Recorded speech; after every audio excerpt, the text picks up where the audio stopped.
Nasa pangalan na, nasa mukha pa. Ganda ka, ganda yarn. Ito na, ang nagmamaganda at feeling diva. Ganda Wanda!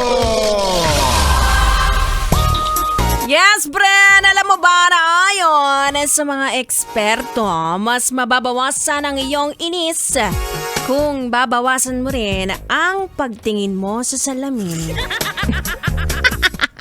Ganyan talaga, yes, friend. Wala na tayong magagawa dyan. Yan ang ibinigay sa atin. Dapat tayong magpasalamat, no?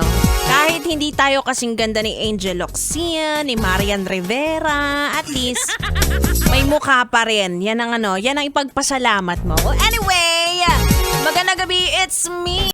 It's your girl DJ Ganda Wanda. Kasama nyo na dito sa 101.1 Yes FM. And totoo lang, no? May mga araw lang talaga na pakiramdam natin na tayo ang pinakapangit na tao sa buong mundo. Grabe naman sa Grabe naman sa pangit. O ilag-ilag na lang yung mga ayaw tamaan, diba?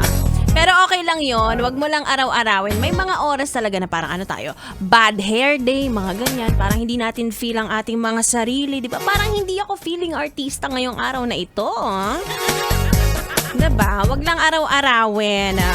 Kung meron mang dapat unang magandahan sa pagmumukhang yan, dapat ikaw muna, diba? Para kapag may nagsabi sa'yo na ang ganda mo, ang tugon mo ay, alam ko!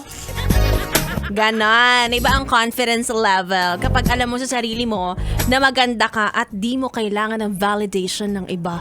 Validation! Ganon lang. Kung tatanungin nyo ako, ikaw ba ganda, Wanda? Feeling mo maganda ka araw-araw? Oo! Oo! Parang hindi na to confidence level. Parang to? Kayabangan. Charot lang. May lang tayo dito. May hangganan lang tayo, ha? Wag sobrang yabang. Wag sobrang mababa ang confidence. Dapat yung sakto lang. So, okay lang yan kapag minsan nararamdaman mo, parang ang pangit ko ngayong Tuesday, babawi na lang ako bukas. Ganon! Anyway, sige na, bago pa ako magpasabog ng kayabangan. Akala mo kagandahan, no?